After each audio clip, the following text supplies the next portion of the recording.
नमस्कार दोस्तों, स्वागत है आप सभी का सुपर आईएएस पर। एक बड़ी ही सरप्राइजिंग सी डेवलपमेंट सामने आ रही है।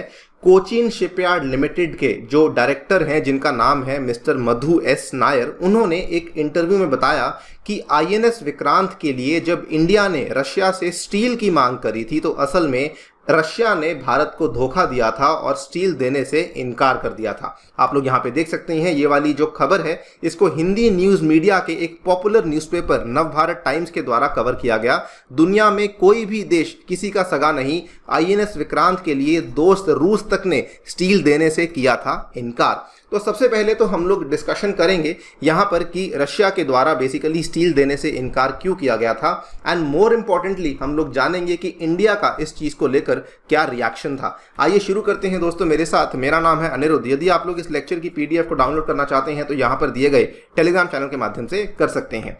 ऑल राइट, तो आईएनएस विक्रांत के बारे में कुछ तथ्य आपको बताना चाहूंगा। इसको दोस्तों भारत का पहला स्वदेश निर्मित विमान वाहक पोत बताया जा रहा है और आईएनएस विक्रांत को रिसेंटली 2 सितंबर को भारतीय नौसेना में कमीशन किया गया था। इसी के साथ भारत उन चुनिंदा देशों में शामिल हो गया था जिसके पास एक से अधिक विमान वाहक पोत है। बिकॉज आपको मालूम होगा कि आज भारत के पास एक तो आईएनएस विक्रमादित्य है और दूसरा भारत के पास आईएनएस विक्रांत भी अब आपको देखने को मिल जाता है। इतना ही नहीं, भारत अब उस एलीट क्लब में भी जा पहुंचा है जो इतने बड़े पोत को स्वदेशी तौर पर निर्माण करने की क्षमता भी रखता है।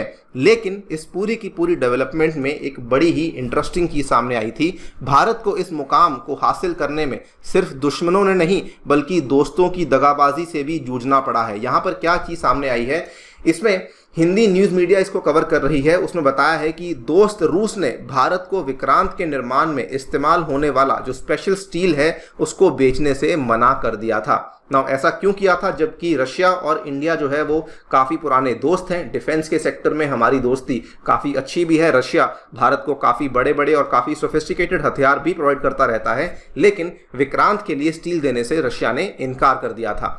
इसके पीछे जो एक्सपर्ट्स का मानना है वो ये है, रूस से इस इनकार ने ये दिखाया है कि अंतर्राष्ट्रीय कूटनीति में कोई भी किसी का सगा नहीं होता और बताया जा रहा है कि उस समय रूस के ऊपर चीन का दबाव था ताकि भारत स्वदेशी विमान वाहक पोत का निर्माण ना कर पाए। लेकिन इंडिया ऑब्वियसली इस चीज को लेकर शांत नहीं बैठा।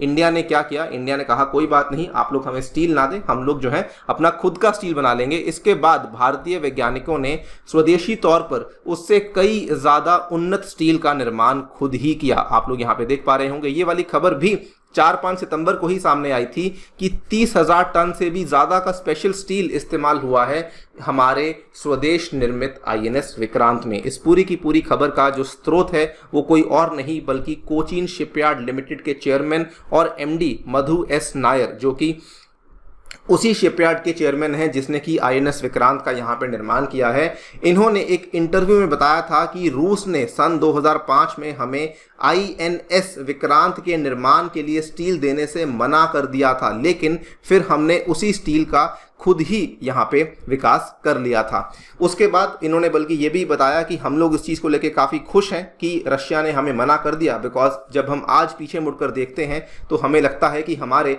सभी के सभी युद्ध पोतों में जो भी स्टील इस्तेमाल हुआ है वो भारतीय स्टील का ही इस्तेमाल किया गया है। इसमें बल्कि इन्होंने 2 प्रमुख तथ्य बताए कि इस पूरे के पूरे स्टील का जो उत्पादन है वो भारत की फेमस महारत्ना पीएसयू सेल के द्वारा किया गया है, और सेकेंडली इन्होंने बताया कि इसका जो डेवलपमेंट है ये डीआरडीओ यानी कि रक्षा अनुसंधान और विकास संगठन के द्वारा किया गया है। यानी कि इसमें सेल, डीआरडीओ और ऑब्वियसली इंडियन नेवी का काफ़ी बड़ा योगदान रहा है, तब जाकर के भारत के द्वारा बेसिकली हमने खुद का स्टील यहाँ पे बना लिया है। आसान भाषा में कहें तो इंडिया के द्वारा एक इंपोर्ट सब्स्टिट्यूट तैयार कर लिया गया है। The entire quantity of speciality steel except for the bulb bars has been supplied by sales integrated steel plant, जो कि भिलाई, बोकारो और रूरकेला में है। और इसमें जो डीएमआर प्लेट्स लगी हैं which has been used for construction of INS Vikrant, ये सारी की सारी हमने एक इंपोर्ट सब्स्टिट्यूट के तौर पे यहाँ पे तैयार कर लिया है। जो यहाँ पे डीएमआर ग्रेड की प्लेट्स हैं उसको भी सेल के द्वारा डेवलप किया गया है in collaboration with Indian navy and DMRL. और जो DMR plates of grade 249A हैं जो कि हल में इस्तेमाल करी गई हैं, वेसल इंटीरियर्स में इस्तेमाल करी गई हैं, वो सारी की सारी चीज़ें भी हमने अपने ही घर में अब बना ली हैं। तो रशिया का यहाँ पे इनकार किया या नहीं किया, एग्जैक्ट खबर तो किसी को नहीं मालूम, लेकिन अगर मधु नायर ये बता रही हैं तो डेफिनेटली सच्चाई होगी।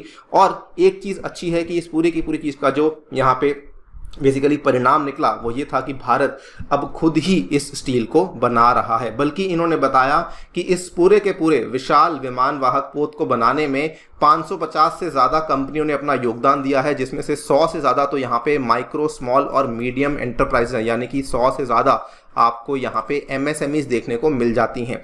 इनमें से सबका अपना वर्क कल्चर और मेथोडोलॉजी थी इनमें से।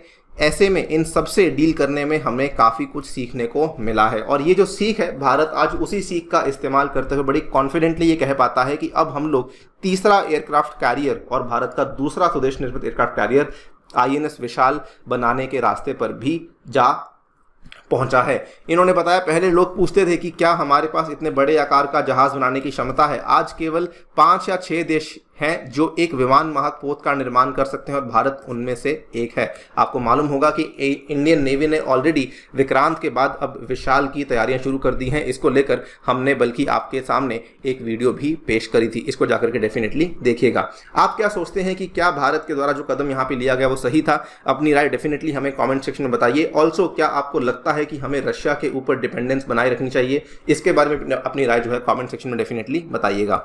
फिलहाल के लिए वीडियो में इतना ही। जाने से पहले आपको बता दूं दोस्तों कि अगर आप लोग अपने घर बैठ के UPSC की कोचिंग लेना चाहते हैं तो टेक्स्ट बुक आपके लिए लेकर आए सुपर कोचिंग, जिसमें कि इंडिया के बेस्ट UPSC इंस्टीट्यूट्स आपको गाइड करेंगे। यूजिंग अ सिंगल सब्सक्रिप्शन आप सभी इंस्टीट्यूट्स के यहाँ पे स्टडी नोट्स को और लेक्चर्स को एक्सेस कर पाएंगे। साथ ही में हमारे द्वारा भी आपको लेक्चर्स अवेलेबल करवाए जाएंगे, और ये सभी चीज़ें आपको मिलेंगी only and only 2400 rupees per month में, अगर आप लोग मेरा स्पेशल कूपन कोड A2SIR इस्तेमाल करते हैं। Thank you so much for listening. Stay tuned and stay safe.